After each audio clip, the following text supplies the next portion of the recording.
welcome to those who are attending this webinar on managing retention, how to harness the people power. This is a very interesting topic and I'm very glad that all of you have joined in to understand and look at different aspects of what is it that we have to do and what we have to take into account for managing talent of today. I'll take a couple of minutes to tell you who I am and how we are going to go about this session. What we'll do, first of all, as you know, you should be having a PowerPoint presentation here, all of you that you can see. And so we are going to do is, I'll introduce myself and then we'll go through this PPT for about 20 minutes. And then, in fact, we've done something quite different this time. We've had some webinars before. And for this webinar, since it's a very relevant topic that all of you would be looking into addressing some questions, we had asked these questions in advance. So I have, and I'm very happy to let you know that there are many of you who have given us some wonderful questions.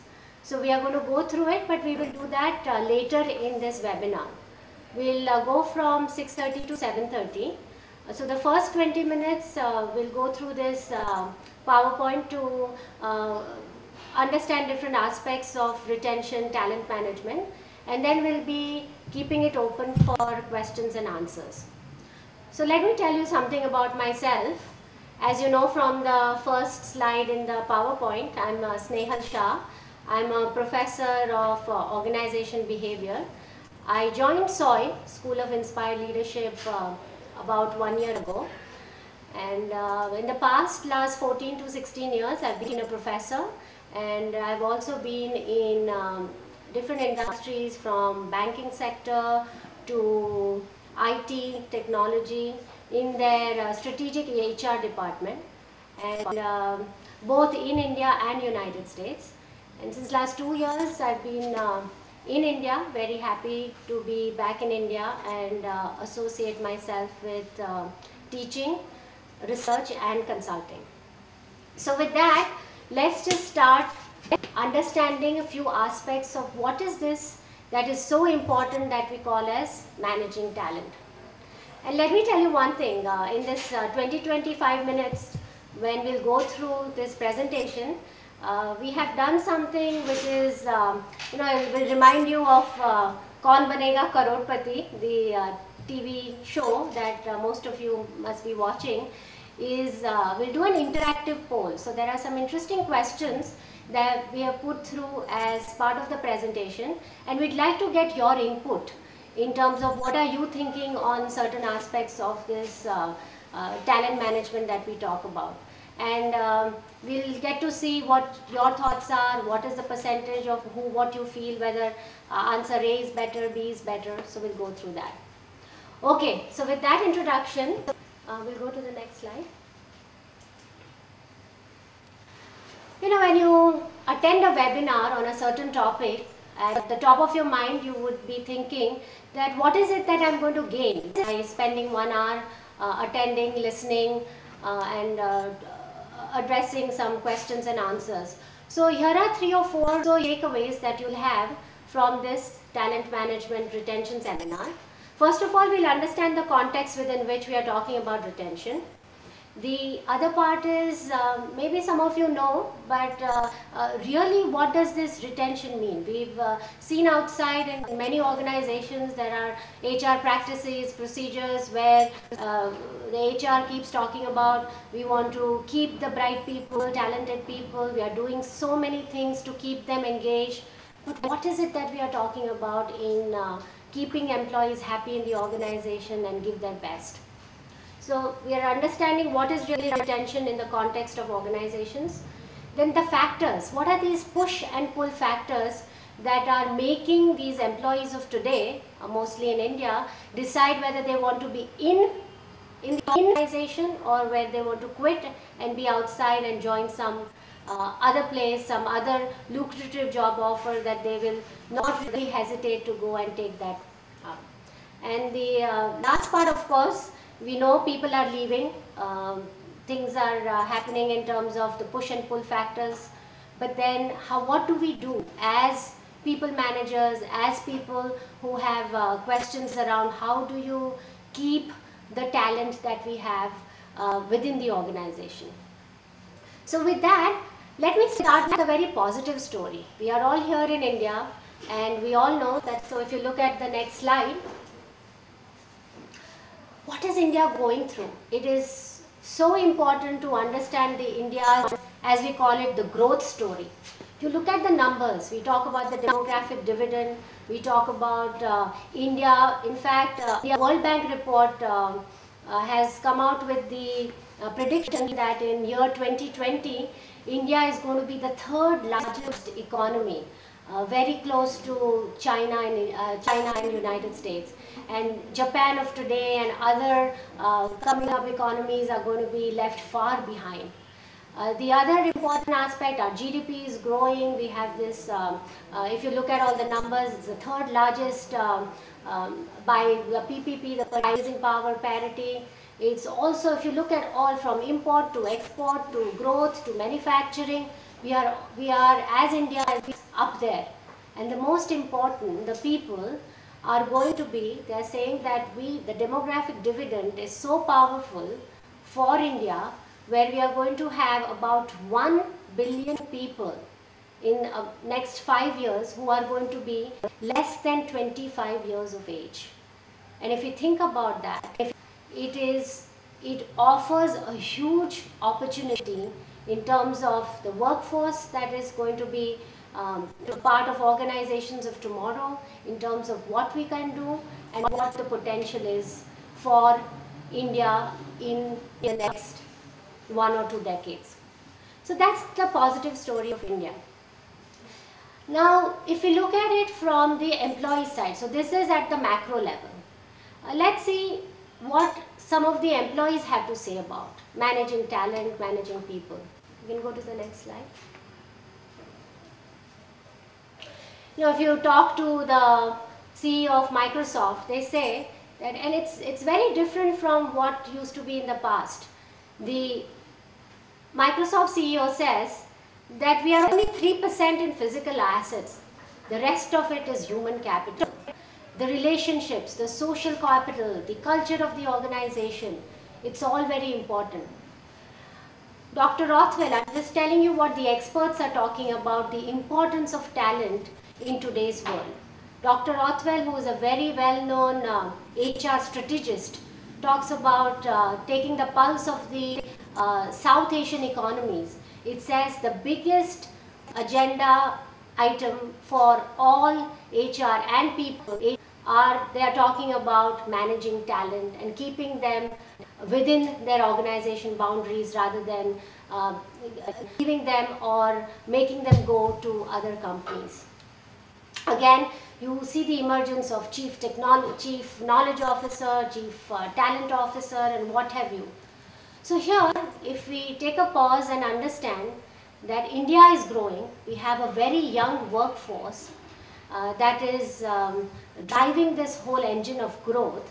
We have companies who are clearly talking about how important it is to manage the talent. And here, today, we are talking about this factor or talking about this phenomenon that though we have people who want to work, though we have organizations who want people to work, we have India, which is creating this job opportunity in large numbers, and still we are talking about a huge and enormous challenge of keeping people, managing the talent and making them productive and give their best to the organization. So isn't there some kind of dichotomy here? On one hand, we have this growth story, and the other hand, we have this huge problem where people are not really keeping their jobs. Now, let me take a pause and ask you something. On your screen you will get a poll question, an interactive poll. So try to understand, if you have to understand why people are leaving, you've got to understand that what is this industry sector scenario, what are these attrition rates, or why are people leaving, and where is it that this exit is happening much faster than the other industry or sector. So what we are going to do is, we are going to ask you this question, and on your screen you're going to get 4 choices that you will see, and the question that you have is, what according to you is the attrition rate? And of course it's a common sense term that we are using, attrition rate meaning the percentage of people leaving the organization on an annual basis in the ITES sector. So I'd like to find out from you what is your sense, and then of course I'll share data with you, telling you what are the numbers and what are these different sectors feeling about people leaving and what is it. So we'll just take a minute to see, and we'll get instantaneous results.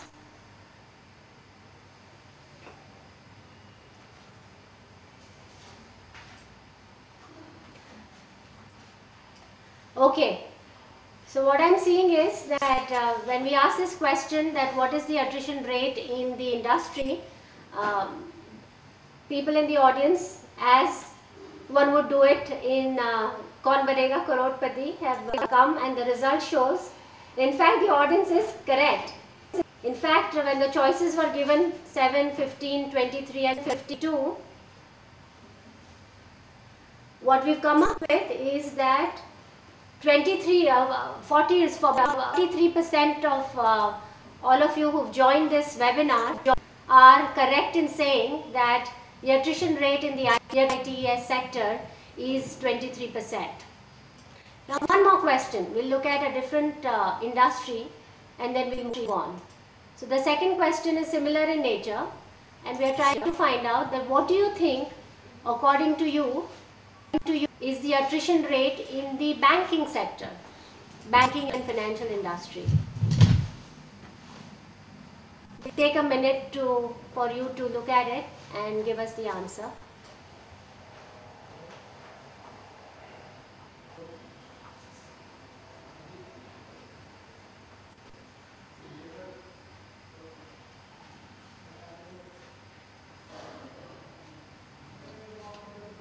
Just waiting for some of you to give your views on this, and then we'll consolidate the results. Okay, so the results are in, and most of the audience have mentioned that 14% is the, 50% of you have said that 14% is the right answer. In fact, it's higher than that. So according to some surveys that have been undertaken within on the internet and other places with PricewaterhouseCoopers and many other HR associates, the average attrition rate in the banking sector is about 18%. So if you go to the next slide, it will give you the overall attrition rate in, we can go to the next one. You can click one more. Okay. Well, the table, no, we have the other one. Okay.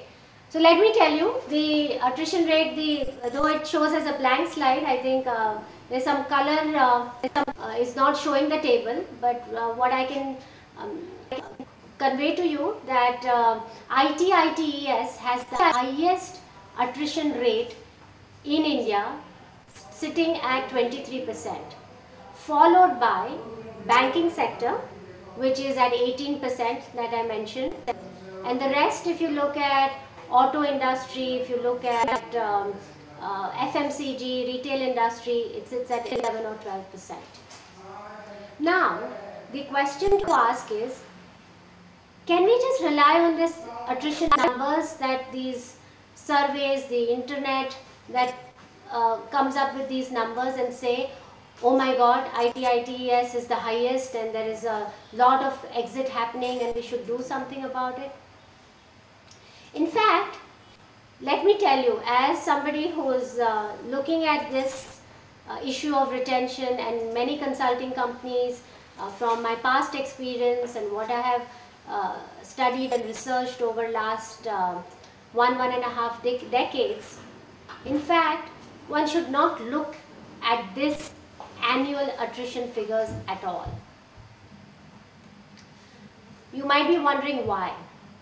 It would be very misleading, because when you look at these attrition figures, it's not really breaking it up in terms of who are leaving, who are these people, is it at the lower level, middle management level, are these the people who are good performers, not so good performers. So we have no indication just by looking at this, what I'd say is this high level figure of 23% or 18% or 13%, that is really whether it's a problem or a challenge for that sector or for that organization, specific organizations.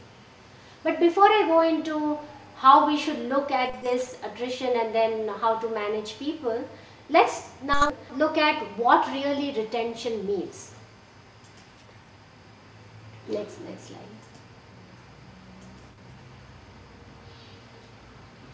Okay. When we have converted this PowerPoint to make it into a webinar, there are some slides that are not showing text on the table. But anyway, what really retention means? Is it just what we are saying that keep the people happy in the organization? Or are we talking about keeping them engaged? Or is it organizations are going to be satisfied if we look at the numbers and say that okay, they are meeting their targets? What is it? So if we look at what you need to understand and have a takeaway from this webinar, is that it's not just enough to look at if an organization is able to keep their people. It's not just good enough to see that okay, we have to see it in a very holistic sense. So what do I mean by that? Okay, so now on your webinar, on your screen, you'll see that there are many different ways people have talked about retention. Is it reducing turnover? That means that is it reducing the attrition rate? And my answer to that is no, it's not only that. Is it employee engagement? If people are committed and they are doing their job and getting work done, is that employee engagement? Is it keeping employees motivated? So are they satisfied employees? Is it building loyalty? That means that if an organization has employees who are average for 3 to 5 years or even more than that, is it really that? Or is it attracting, hiring and keeping the talent? Because there are all these kind of things that you have in mind is what retention means. And my answer to that is that we cannot see retention as these bubbles are talking in isolation. What we need to understand that retention does not start when the employee enters the organization and is with the organization for some time.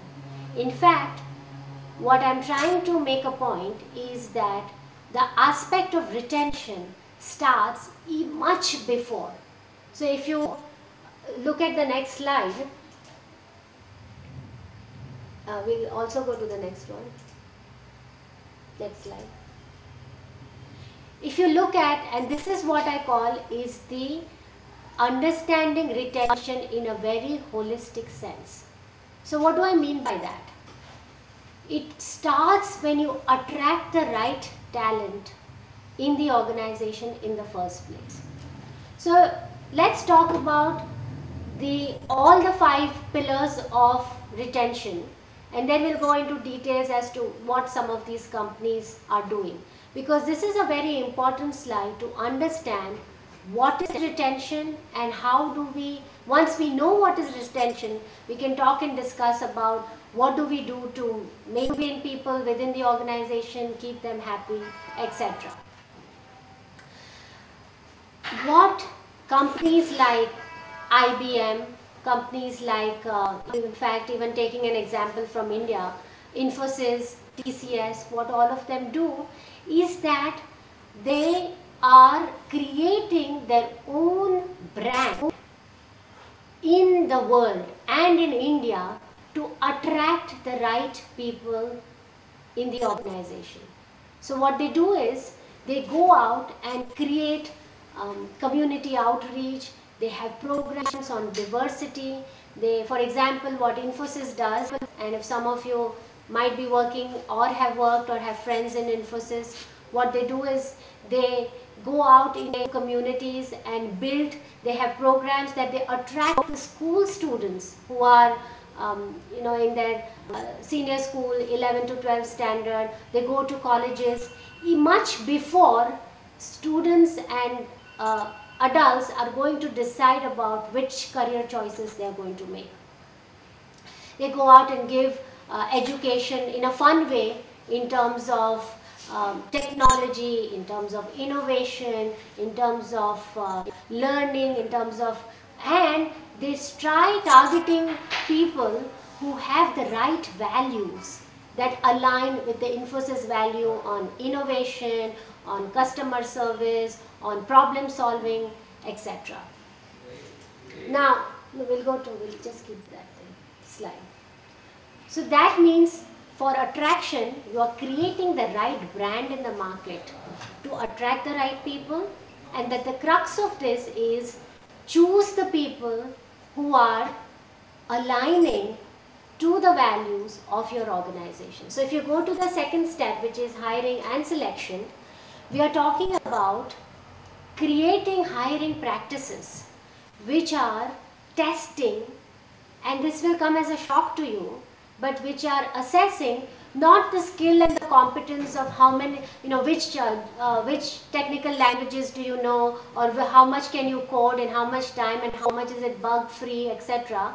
But you're looking at a very high level in terms of who is going to be a good fit with the culture of the organization, with the values that the organization stands for. And let me tell you, I've talked to many CEOs in India and in different parts of the world, and what they say is that skill and competence can be built, but it's the attitude, it's the focus on values such as ethics, integrity, capacity to learn, capacity to think. These are things that are so important that we need some kind of threshold level by which we can get those people who have those in them, and then of course we can enhance it, we can give them stretch assignments, we can give them very challenging roles to tweak it, to enhance it, but the basic understanding of those values have to be there, and we should look at it right from at the hiring stage.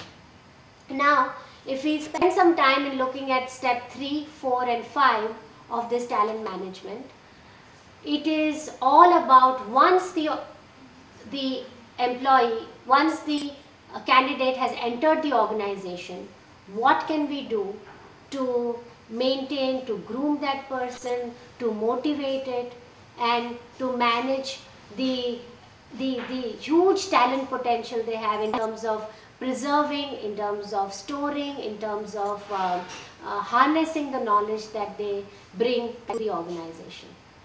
And this is one of the learnings that if you take away from this webinar, many people who are in business, line managers, perhaps your bosses, and also HR managers. I'm sorry to say, though I'm in this HR field, that all of them have this kind of a narrow tunnel understanding that retention starts only at step 3 and continues at stage 4.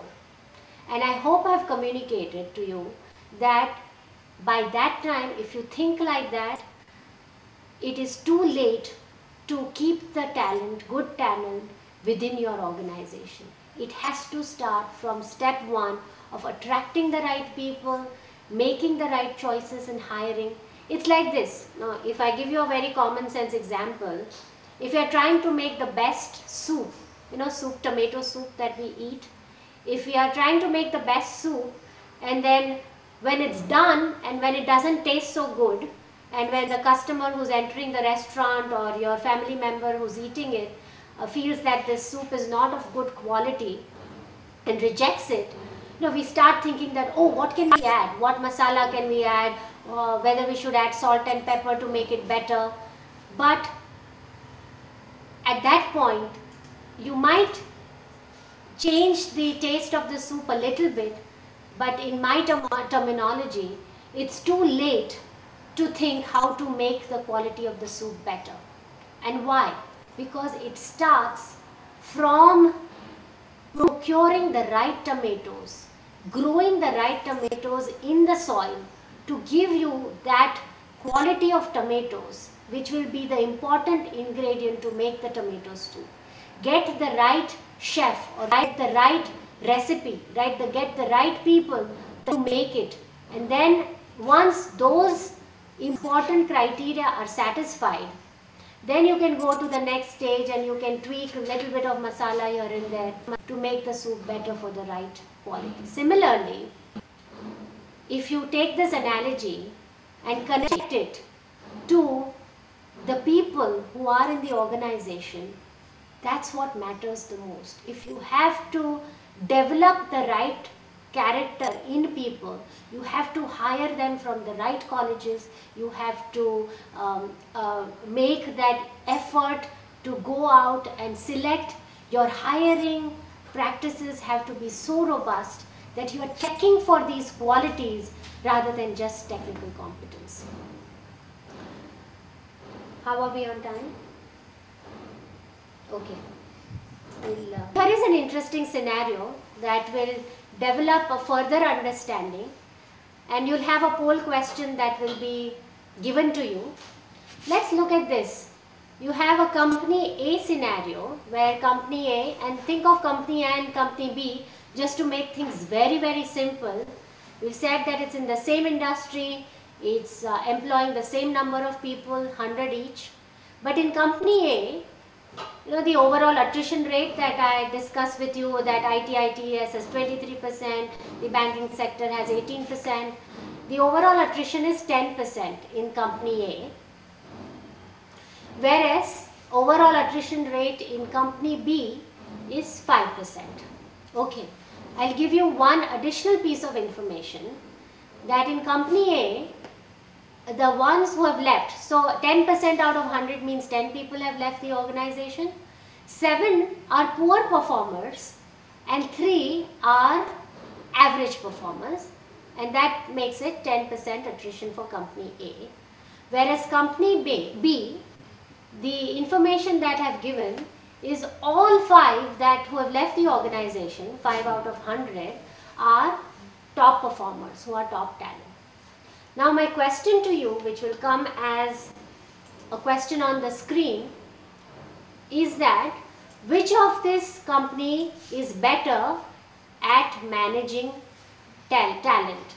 The company which is overall attrition 10%, or company B with the overall attrition is 5%.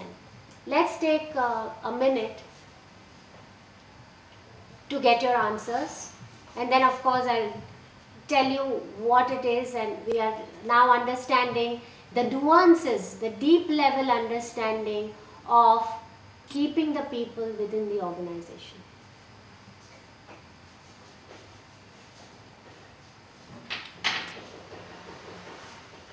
Okay. So all of you have come back saying that company A, which is, all of you, the audience is 100% in saying that company A is better at keeping talent, and you are absolutely correct. And why is that? So if we go to the next slide. See, when we talk about, there is this another concept that I would like you to take away as a learning in managing talent and retention is that company A is what is known as 0% regretted attrition. So I'm introducing this concept of regretted versus non-regretted attrition. And if you look at, if you can click on again, company B has 25% regretted attrition. Why is it 25? Because all 5 are top talent out of 20 good performers that they have, right? So the another concept to understand is that it's not enough to just see this overall high level number of what the attrition rate is. And that, in fact, the kind of questions that you asked, that will soon go to that, is that it is important to see the regretted rate of attrition in an organization rather than seeing this blanket attrition rate. Let's go to the next slide. Okay, so now we are looking at a very interesting, so far what we've covered is what is this context within which we are looking at attrition. We are also understood that talent management wheel, where we are saying don't look at attrition or retention just as how do we keep people inside. It starts much before that. We've talked about this concept of regretted attrition, and now we are looking at why, the why part, why people leave the organization. So what I have tried to explain in the next slide is what is called as the push and pull factors for an organization. So if you look at the circle, the green circle or whatever color it shows up on your screen, is these employees within an organization. What are these push factors that are going? It's your friends or you yourself might have changed organizations. You say, oh, there is a stagnant career, we have immediate the work culture, the compensation, the other company is giving us 100% raise, so obviously it makes sense to go because money is very important.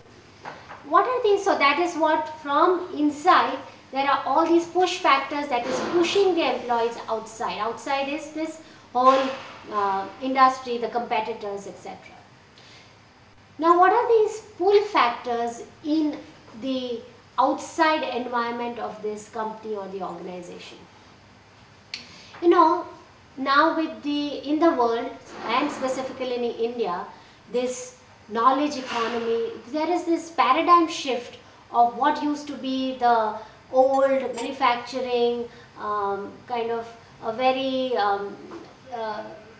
those sectors which are growing at a slow pace. Even in fact, you talk about before privatization, 40-50 years ago, auto industry was growing at a very steady pace, manufacturing.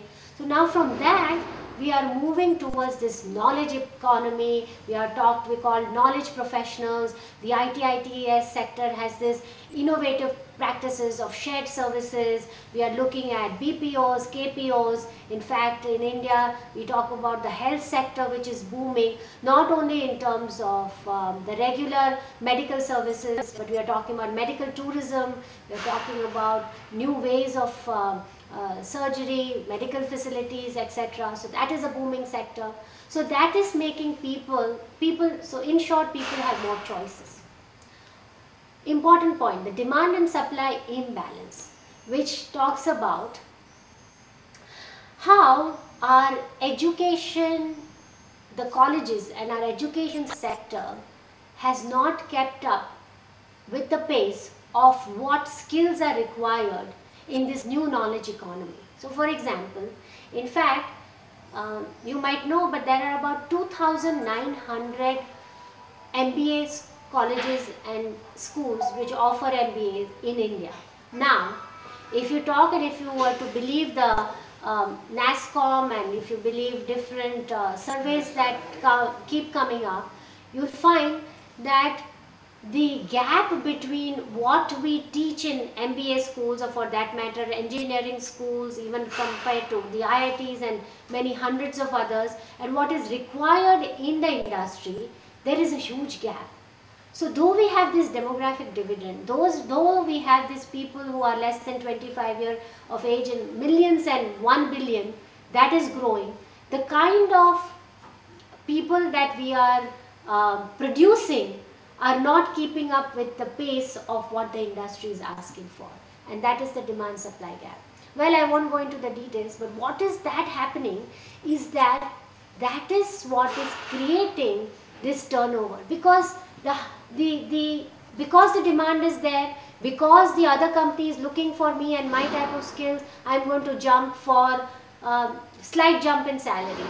And that's why what has happened in India, which is of huge concern, is that in India we have the highest turnover rate amongst all growing Asian economies. We have an annual salary hike of about 10 to 12%, which is unheard of in developed countries such as United States, UK, and other economies which are, and in fact even China, who is developing. And what it has created is this focus on short-term orientation versus the long-term. Now I want to quickly go through so that we have time for questions and answers. Let's go to the next.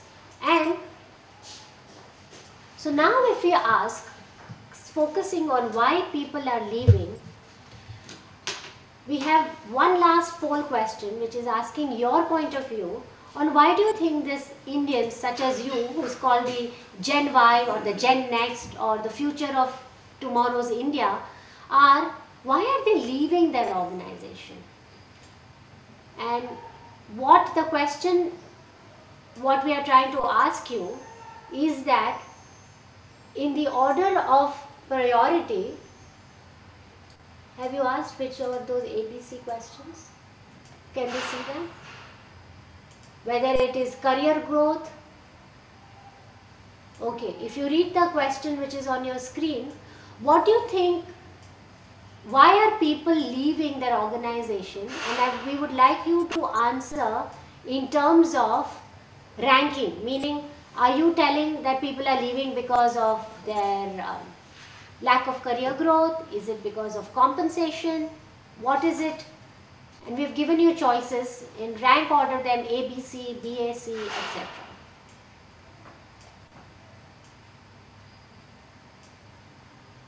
Okay, so the results are in and still coming in, but most 50% of you is it's still calculating. It's still calculating. But 50, let's not spend more time here, but I think the audience is divided. Most of you, 50% of you are saying that, can we see BAC? Okay, so half of you are saying that the utmost reason why people are leaving is learning and career growth. Then it is A, which is compensation, and then it is C, that is relationship with their immediate manager.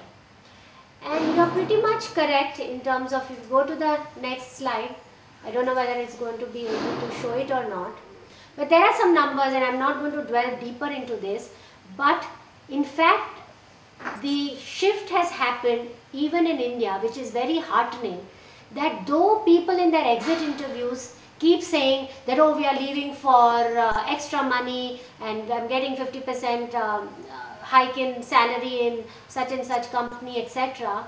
But the real truth is that today's generation is looking for career growth, they are looking for learning opportunities, and yes, compensation and money matters, but that is not the primary importance. But in fact, let me tell you that if you look at the exit interviews, meaning when employees leave the organization, the HR asks them to fill out why are you leaving, what are the reasons, etc. Most of them tell that it is all about compensation or it's about getting better career growth and learning, but compensation features as the highest ranking reason why people leave. But in fact, our experience tells that it's in fact the relationship with the immediate, the bad bosses as you call it, the culture of the organization plays a very important role. Now let's spend, if you've understood the reasons, the push and the pull factors. In fact, let's move on to what I am going to do is that in terms of learning and takeaways from this webinar, what we are talking about, if we understand what is retention, what is talent management, and why are people leaving, I'm going to hold on to telling you some of the strategies that have worked in answering the questions that you have posed. Okay. So in fact, I hope, I have a list of about, so we are keeping this webinar open to questions, and while you write down the questions that we get, I'm going to go and discuss and talk to you some of the answers that we have. I can tell you some of the my views and my understanding of how to manage the people who are leaving in terms of the questions you've asked. Some of you have asked about what is talent management, is retention just a narrow term or is it larger term, and I hope that I have been able to answer that by the last 30 minutes of walking you through this presentation. The other interesting question that some of you have had is that how do you think that this big organization in Indian IT sector like TCS, Infosys are able to look at what is important to the employees and why are they not successful in keeping the talent?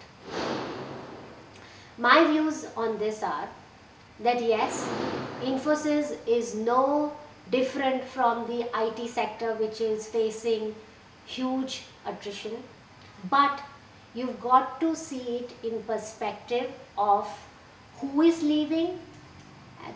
What I mentioned to you is the regretted attrition at what levels. So for example, if you have at the junior management level, if we have at the level of software engineers, coders, we have at those entry level positions who are leaving, at that we also have to see for those people who are leaving, are they top performers? Because I will tell you the best practice in talent management is that one has to understand that people leaving may not be as bad a thing as we portray it to be. But as we saw in this example of company A, company B, that if the right people who are adding value, who are productive, who are your top talent, who are leaving, then clearly it's a huge problem. And I'm sure in places like TCS and Infosys, these kind of people are leaving in large numbers. And what I'm trying to tell you as the action strategy for maintaining is that, you know, in spite of TCS, Infosys doing all the right things, they have the right way, they are attracting the right talent, they have good values and practices, they have HR practices that are so evolved, they are trying to keep the right people. But what I say, which may not be happening, is that couple of things. One is maintaining the equity of pay, meaning making people, employees feel respected, valued by their immediate managers, and when employees feel that they are contributing to the function, to the larger purpose, contributing in a meaningful way. And you know, it might be as simple as the immediate manager giving those kind of non-monetary incentives, rewards, recognition, a pat on the back, saying that you've done a good job, I value you as an employee. And when the numbers game is so big, that means that Infosys hires thousands and thousands of people every month. It has become so big in the last decade. The question to ask in terms of managing people is that, are they leading and managing the people from heart in terms of the basics of giving them freedom to work and innovate, give them accountability, give them that sense of ownership, respecting them for the work that they do, and after they've done that, are they respecting the and rewarding them? It doesn't have to be in monetary terms at all. It can be, as I mentioned, more in terms of recognition in various ways of being close to the values, contributing. If so, ideally it is, the question to ask is whether managers of today, HR managers of today are contributing and managing people from the heart, go down to the basics and respect them for the individuals that they are. I hope whoever has asked that question and who is present in the webinar have been able to at least address it in adding some value to what you had asked. How to define the talent? We've talked about talent is those who are in the organization, who are contributing meaningfully at different levels.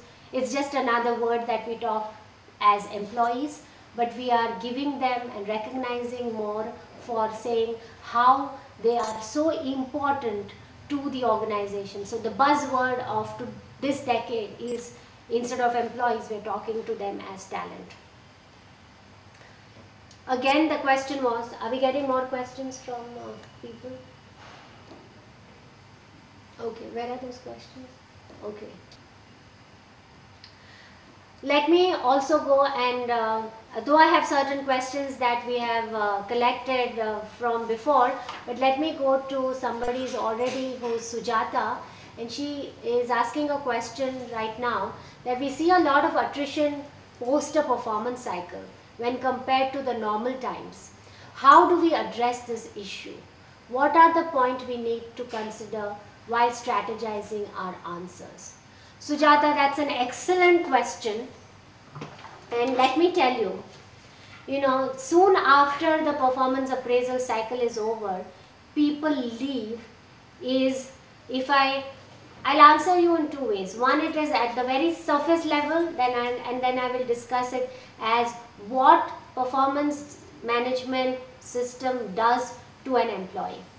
At the surface level, it is considered as mismatched expectations. So for example, you as an employee has seen your own performance over the year or the last 6 months. You've said you've been you've been a good contributor, but when you get a shock, or you think that I've just been rated as meets expectation, whereas I have given my best, I've gone the extra mile, I have worked nights, I worked on this project 24/7 and to make it possible, but still I have not been rewarded or recognized to the level of my contribution. That is number one. Number two, let me tell you, even being an HR, in the HR field for so long, I would say that one of the HR functions which is mismanaged is this whole business of rating, evaluating employees. Because there is so much of subjectivity. You might have seen, and others who are in this webinar, that when people talk about, when managers have to fill up, they have not met the deadline, they have to fill up this performance appraisal, they have not done it, they have 100 other things to do, and so it is done in a hurry, it's done without much thought on the past 6 months or 1 year of performance. There are people who are in managers' good books, not so good books, so there are so many factors that go into it that people leave, and you see the highest attrition rate soon after the performance cycle. So these are 2 or 3 reasons, because of not managed the feedback, the way the feedback is given, the way evaluation. So the process is unfortunately not done to the spirit of what really assessment and evaluation is done. And second, it's all about the expectation mismatch of where you think you are and where your manager think. So how do we address this issue? In fact, the couple of things, so if I can share some best practices for managing performance, is that there has to be an ongoing, there has to be support and a buy-in from the line manager to do an ongoing evaluation where you sit across it, and it should be developmental in nature. Not that it comes to you at the end of the year or the end of the performance cycle and say, this is what you are, this is what I think, and this is what you performed, and that's why your compensation, etc. is dependent on that. So one is when you look at it in terms of developmental, in terms of an ongoing feedback, in terms of setting the objectives right up front, so that you know that how do you, what is the expectation of your manager.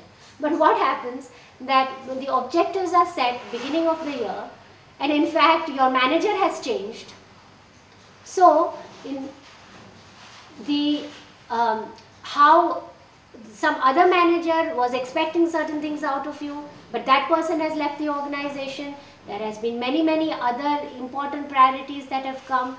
So going back to what really the employer and employee, so in this case the line manager and the employee is looking for in this job, the role clarity, the objective setting, understanding the expectation, and ongoing feedback is crucial to the success of this performance management. And that's why it will not come as a shock in the final evaluation cycle. It will not be that people are leaving, because it has been a well-managed process.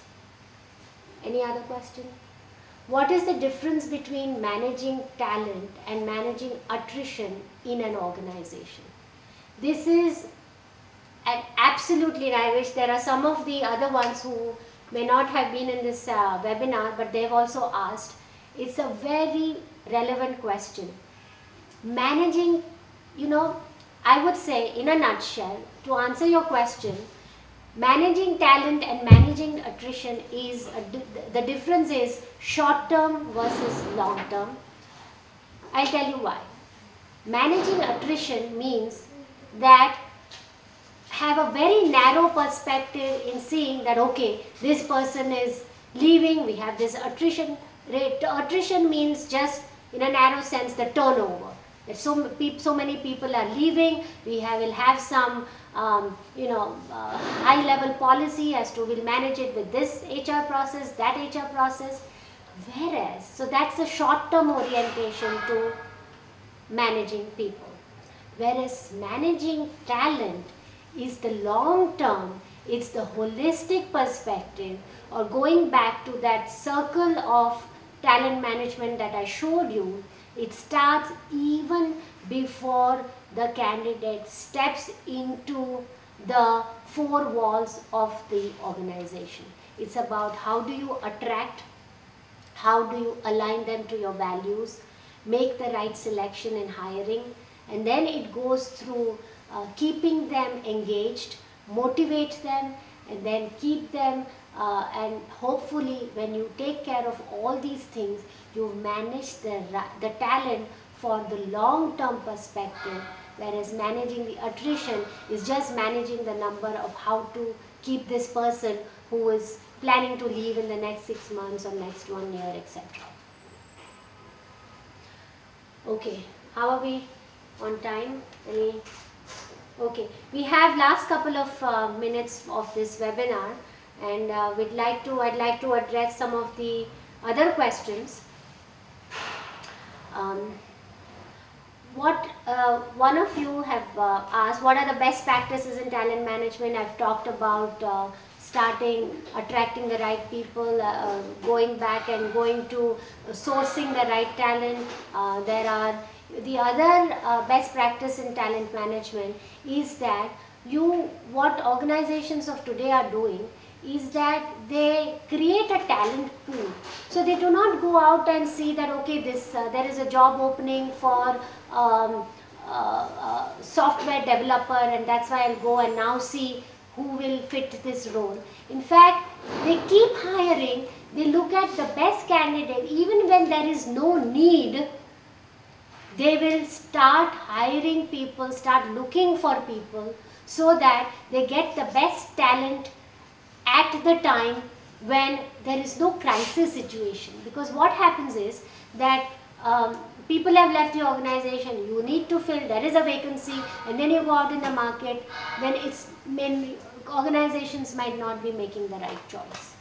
So talent pool, looking at shared services, whereas everything does not have to be within your organization. You can get the right resource from the right place at the right time is what certain companies are doing. Then if you go to one of the best practices in performance management, in compensation, you're looking at not just how to compensate monetarily, you're looking at giving flexibility, giving a sense of ownership, trying to look at design incentives which are flexible in nature, giving the flexibility of time, giving the work-life balance, which now suddenly looks like that in your Gen Y and your Gen who are in your mid-20s are looking for the right balance of work-life. So these are the new techniques that companies are put in place. But let me tell you, all these best practices you say IBM is doing, Infosys is doing, and we should bring it to your organization. You've got to see what works, and if the basic sense of respect and value-driven hiring is not done, then in spite of having the right processes, in spite of having the right innovative practices around people management, it will still not stick. That means people will still be leaving when the basic sense of alignment of people to the organization, if the culture is not supportive, if talent is not given enough importance, and if the right people are not chosen for the right career path, and if they are not managed, if they are just left to do from a blanket HR policy, it is not going to work. The best practice of an organization outside will not make it the best practice within your organization. And then there are certain questions of how do you motivate people, if you understand the needs and expectation of your workforce, customize, and my final comment is to manage the talent, customize the practices by understanding the needs and expectation of your Gen X who are in their 40s and 50s or even beyond, your Gen Y, your young generation, what are their needs, what are they looking for, and if you integrate that to the values and the culture that the organization wants to build and wants to stand for, then you have a winning formula of managing talent. I will leave you with those thoughts and a slide which will summarize all the best practices or what all I have said in terms of strategy to manage people and manage attrition in the workplace. One has to, we'll just keep on the previous slide. One has to accept the new reality that people, loyalty is a very scarce commodity. How many ever number of years people are going to be with you, you have to leverage them to their best potential. You've got to be fair in your rewards. Sorry. Give realistic job preview, what I've talked about in terms of matching expectations. And finally, create the culture of ethics, diversity, and positively acknowledge the contribution that people make in your organizations. Thank you for being with us today. If you have more questions, you can come back. I'll be more than happy to answer. We will share my email address and other contact information. And thank you for sparing 1 hour of your time to be with us today. Thank you.